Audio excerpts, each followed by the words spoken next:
रुबीना ने यह प्रतिज्ञा ली थी कि जो युवक उसके 10 सवालों के सही जवाब देगा और पासा के खेल में उसे हराएगा, उसी से वो शादी करेगी। अन्यथा वो जीवन भर कुमारी रहेगी और ये सोचकर संतुष्ट रहेगी कि अल्लाह ने उसके समान किसी को नहीं बनाया है। लेकिन एक दिन ऐसा कुछ हुआ जो पहले कभी नहीं हुआ था। बगदाद शहर के अमीर हानून की बेटी रुबीना अपनी सुंदरता के लिए देश विदेश में ख्याति प्राप्त कर चुकी थी। राजकुमारी रुबीना इतनी सुंदर थी कि हूर परियां भी उसके सामने फीकी लगती थीं। जब वो महल के गलियारे से गुजरती थी, तब उसके रेशमी दुपट्टे के हल्के स्पर्श से हवा में भी सुगंध फैल जाती थी। अल्लाह ने रुबीना को सुंदरता के साथ साथ असीम ज्ञान भी दिया था। वो केवल रूप की रानी ही नहीं थी, बल्कि गुणों की भी एक अनूठी मूरत थी। और जहां इतने सारे गुण होते हैं, वहां अहंकार और गर्व का निवास ना होना तो असंभव ही है। राजकुमारी रुबीना ने यह प्रण किया था कि जो युवक उसके 10 सवालों के सही जवाब देगा और पासा के खेल में उसे हराएगा, उसी से वो शादी करेगी। अन्यथा वो जीवन भर कुमारी रहेगी और अंत में ये सोचकर संतुष्टि प्राप्त करेगी कि उस महान अल्लाह ने उसके समान कोई पुरुष नहीं बनाया है। पूरी दुनिया में उसके योग्य कोई पुरुष जन्म नहीं लिया है। राजकुमारी रुबीना का एक और नियम था कि जो युवक उसके सवालों के जवाब नहीं दे पाएगा, वो और कभी बाहर नहीं जा पाएगा। उसे उसका बंदी होकर आजीवन कारावास भोगना होगा। वो नहीं चाहती थी कि कोई साधारण युवक सिर्फ उसकी सुंदरता देखने के लिए आए और असफल होकर बाहर जाकर उसके रूप का गुणगान करता फिरे। राजकुमारी रुबीना का विश्वास था कि जो पुरुष उसे एक बार देख ले, वो या तो उसका पति होगा या जीवन भर के लिए उसका बंदी होगा। इतने कठोर नियम होने के बावजूद कई युवक खुद को ज्ञानी समझकर राजकुमारी की परीक्षा में शामिल हुए और परिणाम स्वरूप वे सभी उसके बंदी बनकर रह गए। लेकिन फिर एक दिन ऐसा कुछ हुआ जो पहले कभी नहीं हुआ था। एक युवक किसी तरह उसकी जेल से भागने में सफल हो गया। वो रेगिस्तान में इधर उधर भटकने लगा और बड़बड़ाते हुए कहने लगा, हे मालिक, या तो मुझे उठा ले या तो राजकुमारी रुबीना के दर्शन करा दे। मैं ऐसा जीवन नहीं चाहता जहां वो ना हो। राजकुमारी के विरह में वो व्याकुल होकर इधर उधर भटक रहा था। एक दिन वो मदीना शहर के बाहर आ पहुंचा। ठीक उसी समय अमीर यूसुफ भी शिकार करते करते वहां आ गए। युवक तब भी वही सब बातें बड़बड़ाते हुए विलाप कर रहा था। उसकी विरह भरी बातें सुनकर अमीर यूसुफ उसके पास आए और उसकी दुर्दशा देखकर पूछा, तुम पर ऐसी क्या विपत्ति आ गई है कि तुम इतने व्याकुल हो रहे हो? युवक ने कहा, मुझसे मेरा हाल मत पूछिए, मेरे प्राण निकल रहे हैं। मैं अब हर जगह सिर्फ उसी को देखता हूं। युवक की बात सुनकर अमीर यूसुफ समझ गए कि ये युवक किसी औरत के प्रेम में पड़ा है। उन्होंने युवक को सांत्वना देते हुए कहा, दोस्त, अपने दिल के सारे दुख मुझे बताओ, मैं तुम्हारे मन की इच्छा पूरी करने की कोशिश करूंगा। अमीर यूसुफ की बातें सुनकर युवक ने अमीर को अपने बारे में सब कुछ बता दिया। सब कुछ सुनकर अमीर यूसुफ ने कहा, डरो मत दोस्त, मैं तुम्हारी समस्या का समाधान जरूर करूंगा, और उसे अपने साथ राजमहल ले गए। कहानी में आगे बढ़ने से पहले आप सभी को अमीर यूसुफ के बारे में बताता हूं। अमीर यूसुफ मदीना शहर के एक बहुत दयालु और प्रतापी अमीर थे। वे गुरु सुलेमान के शिष्य थे। एक समय उन्होंने गुरु सुलेमान की बहुत सेवा की थी। अमीर की सेवा से खुश होकर गुरु सुलेमान ने उन्हें एक बात कर सकने वाला सुलेमानी नामक तोता दिया था। वो तोता बहुत ज्ञानी था। अमीर यूसुफ तोते के साथ बात किए बिना कोई काम नहीं करते थे। अमीर यूसुफ युवक को लेकर महल में रखे और खुद तोते के पास आकर युवक का सारा हाल बताया। तोते ने युवक को अपने पास बुलाकर कहा, हे दोस्त, तुम उस औरत के लिए क्यों अपनी जान गंवाना चाहते हो? उसके रूप में केवल ऊपर की चमक दमक है, अंदर से वो विष की झाड़ी है। किस्मत अच्छी है कि तुम वहां से भागने में सफल हो गए हो, और अगर अब भी तुम्हारा मन नहीं मानता है तो मेरी ये कहानी सुनो। यमन शहर में एक कसाई रहता था। उसकी पत्नी बहुत सुंदर और रूपवान थी, लेकिन वो चरित्रहीन थी। उस औरत का एक लड़का था। औरत का गांव के ही एक जादूगर व्यक्ति दाऊद के साथ संबंध था। जब कसाई काम पर जाता था तब दाऊद आता था और उसके साथ आनंद करता था। जब कसाई के आने का समय होता था तब वो वहां से चला जाता था। एक दिन उस औरत के लड़के ने सब कुछ देख लिया और अपने पिता कसाई को सब कुछ बता दिया। कसाई को जब ये बात पता चली तो वो गुस्से से जल उठा। गुस्से में उसने अपनी उस पत्नी को बहुत मारा। एक दिन कसाई काम करने गया था। तभी दाऊद उसके पास आया और पूछा, क्या हुआ है? आज तुम बहुत उदास दिख रही हो। औरत ने कहा, मेरे लड़के ने तुम्हारे और मेरे आनंद का सब कुछ देख लिया है और अपने पिता को बता दिया है। अब मेरा पति मुझे बहुत मारता है। दाऊद ने कुछ सोचकर कहा, अपने लड़के का गला घोंटकर मार डालो ताकि तुम्हारे दिल का दुख खत्म हो जाए। अपने प्रेमी की बात सुनकर उस औरत ने कामदेव के वश में अपने लड़के को मार डाला। जब कसाई काम से लौटकर आया तो वो चिल्लाकर रोने लगी, कोई बचाओ, इस जालिम ने मेरे लड़के को मार डाला है, हाय मेरा लाल। औरत का रोना सुनकर मोहल्ले के कई लोग दौड़ आए और पूछा क्या हुआ है। तब उस कपटी औरत ने कहा, मेरा लड़का 1 दिरहम के लिए जिद कर रहा था, इसलिए इस निर्दयी ने गुस्से में उसे मार डाला है। ये बात सुनकर पहरेदार दोनों को अमीर के पास ले गए। औरत ने अमीर के सामने भी वही बात कही। अमीर ने पूछा, उस समय का कोई चश्मदीद या गवाह था जिसने ये सब देखा हो? उस औरत ने कहा, महाराज, फला फला एक दाऊद नामक व्यक्ति वहां खड़ा था। अमीर ने दाऊद को बुलाकर पूछा, तब उसने अपनी प्रेमिका की बात के अनुसार गवाही दी, जिसे सुनकर अमीर ने कसाई को मौत की सजा दे दी। इतनी कहानी बताकर सुलेमानी तोते ने कहा, हे युवक, नारी जाति का कोई भरोसा नहीं है। तुम भाग्यशाली हो कि राजकुमारी रुबीना के महल से भागने का मौका पा गए हो। फिर से अपना गला फंसाने मत जाओ। युवक ने कहा, हे सुलेमानी तोते, मेरी जान चली जाए तो भी एक बार के लिए ही सही राजकुमारी रुबीना मुझे मिल जाए। ये कहकर वो लंबी सांसें लेने लगा। उसकी ये हालत देखकर अमीर यूसुफ ने कहा, हे सुलेमानी, जब तक इस युवक को वो औरत नहीं मिलेगी तब तक इसका दुख दूर नहीं होगा और मुझे भी शांति नहीं है। मैं खुद वहां जाऊंगा और राजकुमारी रुबीना के 10 सवालों के जवाब देने की कोशिश करूंगा। अमीर रानी के 10 सवालों के जवाब देने के लिए बगदाद जाने की तैयारी करने लगे। तब उनके बुद्धिमान तोते ने कहा, रुकिए महाराज, नहीं जानता कि बगदाद नाम का कोई शहर है भी या नहीं। नहीं जानता कोई रुबीना नाम की राजकुमारी है भी या नहीं। महाराज, बुद्धिमानी का काम होगा कि आप पहले मुझे जाने दें। अगर सब कुछ ठीक रहा तो आप जरूर जाइएगा। अमीर यूसुफ को तोते की बात सही लगी। तोते सुलेमानी ने कुछ सोचकर कहा, महाराज, एक और काम करें, मेरे पंखों में तरह तरह के हीरे और मोती जड़ दें। अमीर यूसुफ ने वैसा ही किया और तोते को अच्छी तरह सजाकर विदा किया। कुछ दिनों की उड़ान के बाद सुलेमानी बगदाद पहुंचा। वहां जाकर वो राजकुमारी रुबीना के महल की छत पर जाकर बैठ गया।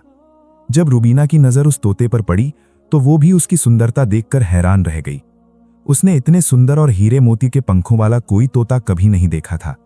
राजकुमारी ने कहा, हे तोते, तुम किस देश से आए हो और किस देश जाओगे? तुम्हारा यहां आने का उद्देश्य क्या है? तोते ने कहा, हे रानी, मदीना शहर के अमीर यूसुफ ने मुझे यहां भेजा है। मैं सिर्फ ये जानने आया था कि सच में कोई बगदाद शहर और राजकुमारी रुबीना है या नहीं। लेकिन हे रानी, मैं तुमसे एक बात पूछना चाहता हूं। सच बताओ, तुम इतनी उदास क्यों हो? ऐसा क्या पाप किया है तुमने? तोते की बात सुनकर राजकुमारी रुबीना स्तब्ध रह गई। उसने मन ही मन सोचा, ये तोता नहीं बल्कि कोई युवक है जो मंत्र से तोते का रूप धरकर मेरा रहस्य जानने आया है। इसे पकड़कर मार डालना चाहिए। ये सोचकर रानी ने कहा, सब जन्म से ही पापी होते हैं जो इस दुनिया में आते हैं। मैंने ये शरीर पाकर कोई सुख नहीं पाया। हे सुआ महाराज, मैंने दूल्हा खोजने के लिए कई देशों में दरवेशों को भेजा था, लेकिन किसी के साथ भी मेरी जोड़ी नहीं मिली। राजकुमारी की बात सुनकर तोते ने कहा, हे राजकुमारी, तुम जैसी सुंदर और आकर्षक हो वैसे ही मेरे अमीर हैं। अल्लाह ने तुम दोनों की जोड़ी बनाई है, इसलिए तुम मेरे साथ चलो। राजकुमारी रुबीना ने तोते की बात सुनकर कहा, हे तोते, तुम ठीक कह रहे हो। तुम्हारी बात पर मुझे विश्वास है। अल्लाह ने दया की है कि तुमने मुझे दर्शन दिए हैं। अब तुम मेरे पास आओ और बताओ वो अमीर कौन है और कहाँ रहते हैं। मेरी अंगूठी ले जाओ और उनके साथ मेरी शादी करवाओ। मैं उनकी दासी होकर जन्म जन्म उनके दर्शन करूंगी। तोते ने कहा, मैं तुम्हारे पास नहीं आऊंगा। तुम एक कपटी औरत हो। सुना है तुम प्रलोभन देकर बंदी बना लेती हो। राजकुमारी ने कहा, मैं बिल्कुल सच कह रही हूँ। मैं तुम्हारे साथ जाने को तैयार हूँ। वो ऊपर वाला गवाह है। तुम मेरे पास आओ, मैं तुम्हारा आतिथ्य करूंगी। तुम मुझसे क्यों डर रहे हो? मुझे दासी बनाकर अपने साथ ले जाना। राजकुमारी की बात सुनकर तोते को विश्वास हो गया। वो उड़कर उसके पास चला गया। राजकुमारी ने तुरंत उस तोते को पकड़ लिया और कपटी हंसी हंसते हुए कहा, हे दासी, जल्दी से एक चाकू लाओ और इसका सिर काट दो। ये कोई तोता नहीं है, ये तो कोई बड़ा पापी है जो मंत्र तंत्र करके मेरा रहस्य जानने आया है। तोता अब पश्चाताप कर रहा था कि उसने राजकुमारी पर विश्वास क्यों किया। वो बचने का उपाय सोचने लगा। राजकुमारी के जाल में फंसे तोते की जान खतरे में पड़ गई। सोचा, अच्छा ही तो सब कुछ देख लिया था, क्यों अकारण राजकुमारी के साथ फालतू बात करने गया। सीधा जाकर अमीर को बता देता तो हो जाता। इसके बाद वो जानता या ये राजकुमारी। अकारण मुसीबत में पैर फंसा दिया। सोचा अब जल्दी कोई तरकीब निकालनी होगी, वरना ये चांडाल रानी मुझे जीवित नहीं छोड़ेगी। तोते ने कहा, हे रानी, मेरा नाम सुलेमानी तोता है। मैं कोई बहुरूपिया नहीं हूं, बल्कि यही मेरा असली रूप है। अगर तुम मुझे छोड़ दो तो मैं तुम्हें तंत्र और मंत्र सिखा सकता हूं। मैं हजरत सुलेमान का पक्का शिष्य हूं। राजकुमारी ने कहा, अगर ऐसा है तो जल्दी मुझे मंत्र बताओ, वरना अभी तुम्हारे पंख फाड़ दूंगी। तोते ने कहा, हे रानी, मंत्र ऐसे सबके सामने नहीं बताया जा सकता। तुम अपनी दासियों को यहां से चले जाने को कहो। ऐसे सबके सामने मैं तुम्हें मंत्र नहीं सिखा सकता। ये कान में बताने की चीज है। तोते की बात मानकर राजकुमारी ने तुरंत अपनी सभी दासियों को वहां से भेज दिया। दासियों के चले जाने के बाद जब राजकुमारी ने मंत्र सुनने के लिए सिर नीचे किया, तब तोते ने उसके गाल पर चोंच से वार किया। राजकुमारी रुबीना चीखते हुए व्याकुल होकर जमीन पर गिर पड़ी। उसके कुछ समझने से पहले ही तोता वहां से उड़कर फिर खिड़की पर जा बैठा। गुस्से में लाल पीली होकर राजकुमारी ने अपनी दासी को बुलाया और कहा, इस दुष्ट तोते का शिकार करने के लिए जल्दी बाज पक्षी को लाओ। जब दासी बाज पक्षी का पिंजरा लेकर आई, तब तक तोता वहां से उड़कर चला गया था। कुछ दिनों की उड़ान के बाद वो अमीर यूसुफ के पास आ पहुंचा और कहने लगा, हे महाराज, औरत का रूप यौवन देखने लायक है। युवक की बात एकदम सच है।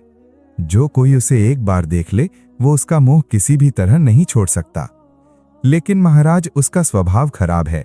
पहले उसने मुझे प्यार से अपने पास बुलाकर पकड़ लिया और फिर मुझे मारने को उद्यत हुई। सिर्फ गुरु सुलेमान की कृपा से बहुत मुश्किल से किसी तरह जान बचाकर भागा हूं। तोते की सब बात सुनकर अमीर यूसुफ ने उसे शाबाशी देते हुए कहा, सुलेमानी, तुमने बहुत अच्छा किया है। अब तुम चिंता मत करो, मैं खुद उस राजकुमारी का मुकाबला करूंगा। अगले दिन अमीर ने हथियार बांधे, तोते को हाथ में लिया और घोड़े पर चढ़कर राजकुमारी रुबीना के शहर की ओर चल पड़े। कुछ दिनों की यात्रा के बाद अमीर यूसुफ बगदाद शहर पहुंचे। वहां पहुंचकर उन्होंने पहरेदार से राजकुमारी को खबर देने को कहा। जब दासियों ने राजकुमारी को अमीर यूसुफ के आने की खबर दी, तब रुबीना ने कहा, क्या वो मेरी सभी शर्तों से अच्छी तरह वाकिफ है? अगर है तो उसे सम्मान के साथ अतिथि गृह में रहने को कहो। सेवादारों ने राजकुमारी की बात के अनुसार अमीर को जलपान कराकर रहने दिया। रात होने पर रानी सज धज कर बैठी और सैनिकों को आदेश देकर अमीर यूसुफ को अपने सामने बुला लिया। अमीर यूसुफ राजकुमारी रुबीना के सामने बैठे। राजकुमारी ने कहा, अगर आप मेरे 10 सवालों के सही जवाब देंगे और पासा के खेल में मुझे हराएंगे तो मैं आपकी हो जाऊंगी। अगर ऐसा न कर सके तो आपको हमेशा के लिए मेरा बंदी होना पड़ेगा। अमीर ने कहा, अपने सवाल शुरू करें राजकुमारी, मैं तैयार हूं। राजकुमारी ने कहा, ठीक है, तो बताइए अमीर, किस तालाब में पानी नहीं होता है? किस पेड़ में डाली नहीं होती है? किस पक्षी के पंख नहीं होते हैं? और कौन सी मौत समय के बाहर होती है? अमीर यूसुफ ने अल्लाह को याद करके उत्तर देना शुरू किया। सुनो राजकुमारी, आंख है वो तालाब जिसका पानी नहीं होता, मौत है वो पेड़ जिसकी डाली नहीं होती, जिंदगी है वो पक्षी जिसके पंख नहीं होते, जिसका कोई भरोसा नहीं कब उड़ जाए, और नींद है वो मौत जिसका कोई समय नहीं होता। राजकुमारी ने दूसरा सवाल किया, कौन तपस्वी है जो नित्य तपस्या कौन करता है? कौन रोज सुबह उठकर वजू करता है? कौन सब रस उगल देता है और कौन सब रस पीता है? अमीर ने कहा, सूरज ऐसा तपस्वी है जो नित्य तपस्या करता है। मुस्लिम रोज सुबह उठकर वजू करता है। बादल बारिश के रूप में सब रस उगल देता है, और धरती है वो जो सब रस पीती है, यानी बारिश को सोख लेती है। राजकुमारी ने तीसरा सवाल किया, ऐसा क्या है जो कोई औरत नहीं कर सकती? ऐसा क्या है जो समुद्र में नहीं मिलता है? ऐसा क्या है जो आग में नहीं जलता है? और क्या है जिसे काल नहीं खा सकता है? अमीर ने कहा, राजकुमारी, एक औरत अपने पुत्र के साथ छल नहीं कर सकती है। यश ऐसी चीज है जो समुद्र में नहीं मिलता है। ईमान ऐसी चीज है जो आग में नहीं जलता है। और नाम एक ऐसी चीज है जिसे काल नहीं खा सकता है। अमीर के त्वरित और सही जवाब देखकर राजकुमारी आश्चर्य के साथ साथ खुश भी थी। उसने चौथा सवाल किया, ऐसा क्या है जो बचपन में 30 हाथ, जवानी में 4 हाथ, बुढ़ापे में 60 हाथ और मौत के बाद अंतहीन? अमीर ने कहा, सुनो राजकुमारी, किसी वस्तु या इंसान की छाया ही एकमात्र चीज है जो दिन में 30 हाथ, दोपहर में 4 हाथ, शाम को 60 हाथ और रात में अंतहीन हो जाती है। राजकुमारी ने कहा, आप ठीक कह रहे हैं अमीर। अब मेरे 5वें सवाल का जवाब दें। वो क्या है जो हमेशा बदलता रहता है लेकिन कभी नहीं बदलता है? अमीर यूसुफ ने कहा, राजकुमारी, वो है परिवर्तन का नियम। दुनिया में सब कुछ बदलता रहता है, लेकिन ये सच कभी नहीं बदलता कि परिवर्तन ही दुनिया का नियम है। जो इसे समझता है वो जीवन के उतार चढ़ाव में शांति पाता है। राजा यूसुफ के जवाबों से अब तक पूरी तरह संतुष्ट राजकुमारी रुबीना ने कहा, बहुत अच्छा अमीर, अब मेरे 6ठे सवाल का जवाब दे। अगर सब कुछ पहले से ही निर्धारित होता है, यानी हमारा भाग्य, तो कर्म करने की क्या जरूरत है? 6ठे सवाल का जवाब देते हुए अमीर यूसुफ ने कहा, भाग्य और कर्म दोनों एक साथ चलते हैं। भाग्य हमारे पूर्व जन्म के कर्मों का फल है, लेकिन वर्तमान कर्म से हम अपना भविष्य बदल सकते हैं। अगर कोई किसान अपने खेत में कुछ नहीं बोता और कहता है कि जो भाग्य में है वही होगा, तो क्या उसे फसल मिलेगी नहीं? उसे मेहनत करनी होगी, बीज बोना होगा, पानी देना होगा, तभी फसल आएगी। इसी तरह कर्म हमारा प्रयास है और भाग्य उसका परिणाम। अमीर की फिर से तारीफ करते हुए राजकुमारी रुबीना ने अपना 7वां सवाल किया, इंसान को इस दुनिया में सबसे बड़ा धोखा कौन देता है? अमीर यूसुफ ने कहा, हे राजकुमारी, इंसान को दुनिया में सबसे बड़ा धोखा उसका अपना मन ही देता है। मन ही वो शक्ति है जो हमें सच और झूठ, मोह और वैराग्य, प्यार और नफरत, सुख और दुख के बीच उलझा देती है। इंसान सोचता है कि बाहरी दुनिया उसे धोखा देती है, लेकिन वास्तव में बाहरी दुनिया केवल एक आईना मात्र है।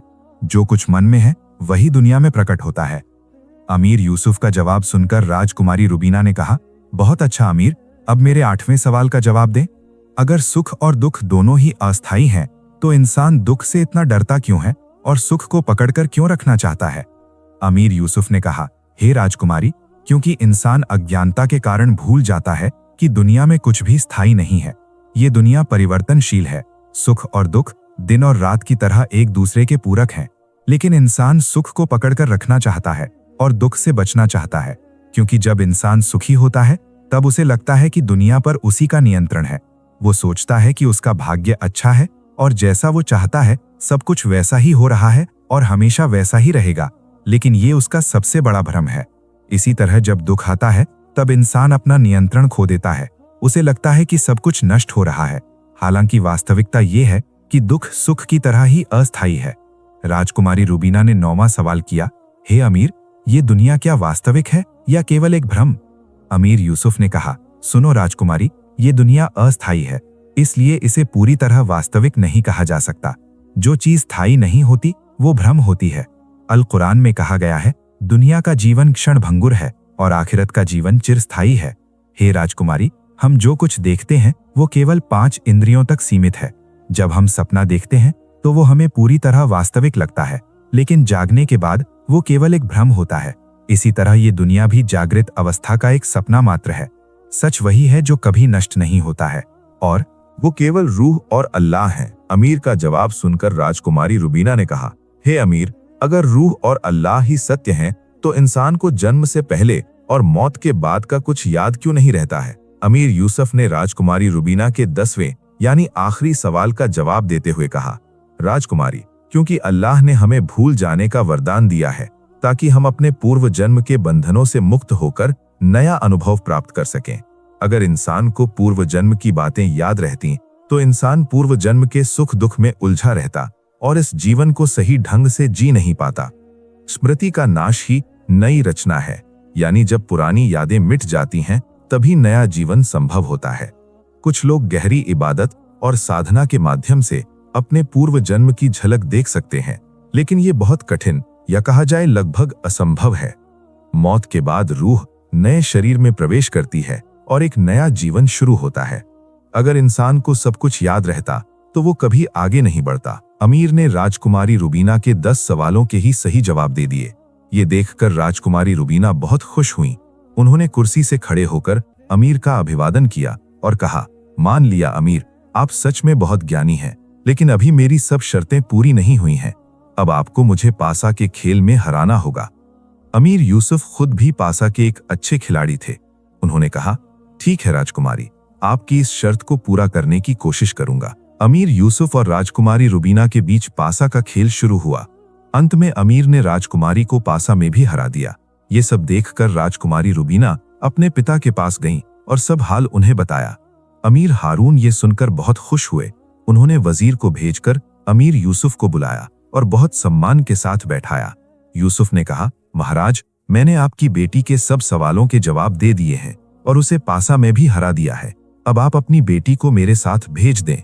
तब अमीर हारून ने कहा, मैं कोई शुभ समय देखकर अपनी बेटी की शादी करके आपके साथ भेज दूंगा। तब अमीर यूसुफ ने कहा, हे अमीर, मेरी शादी राजकुमारी रुबीना के साथ नहीं होगी, क्योंकि ये तो किसी और की अमानत है। ये बात सुनकर अमीर हारून हैरान होकर पूछने लगे, ये आप क्या कह रहे हैं? आपने इसे दूसरे की अमानत क्यों कहा?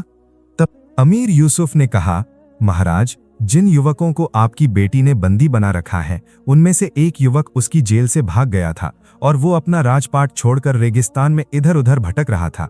एक दिन वो मेरे राज्य में आया और एक पेड़ के नीचे बैठकर रो रहा था। संयोग से मैं भी उधर से जा रहा था। उसे दुखी देखकर मैंने उसके पास सब हाल जानना चाहा। तब युवक ने आदि से अंत तक सब हाल मुझे बता दिया। तब मैंने उसे आपकी बेटी पर सच्चा मोहित जानकर उसे वचन दिया कि मैं तुम्हें राजकुमारी रुबीना से मिलवाऊंगा। इसलिए ये राजकुमारी उसकी अमानत है। मैं राजकुमारी की शादी उसके साथ करवा दूंगा। ये बात सुनकर हारून कहने लगे, आप धन्य हैं कि आपने एक अनजान व्यक्ति के लिए इतनी तकलीफ सही। अब आप मेरी बेटी के मालिक हैं, जिसे चाहें उसे सौंप दें। मेरी तरफ से तो ये आपकी ही अमानत है। तब अमीर यूसुफ ने सुलेमानी को भेजकर युवक को बगदाद बुलवा लिया और विधिवत राजकुमारी रुबीना के साथ उसकी शादी करवा दी। युवक ने खुशी से अमीर यूसुफ के पैर पकड़ लिए और कहा, महाराज, मैं हमेशा आपका ऋणी रहूंगा, आप धन्य हैं। युवक और राजकुमारी रुबीना दोनों खुशी से रहने लगे। अमीर यूसुफ ने अमीर हारून से विदा ली और अपने तोते के साथ अपने देश चले गए। अहंकार का पतन अवश्यम भावी है। राजकुमारी रुबीना सुंदरता और ज्ञान में समृद्ध होने के बावजूद अहंकार और कठोरता के कारण लोगों को कष्ट देती थी। अंत में अल्लाह ने उसे ऐसी स्थिति में डाल दिया जहां उसे अपनी प्रतिज्ञा तोड़नी पड़ी। ज्ञान और बुद्धिमत्ता का मूल्य अपार है।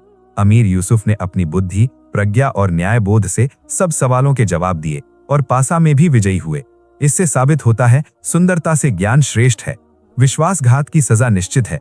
तोते की कहानी में जैसे देखा जाता है, बुरे चरित्र की औरत ने अपने बच्चे की हत्या कर दी और अंत में सच सामने आ गया। झूठ और धोखा कभी टिकता नहीं है। त्याग और अमानत की मर्यादा।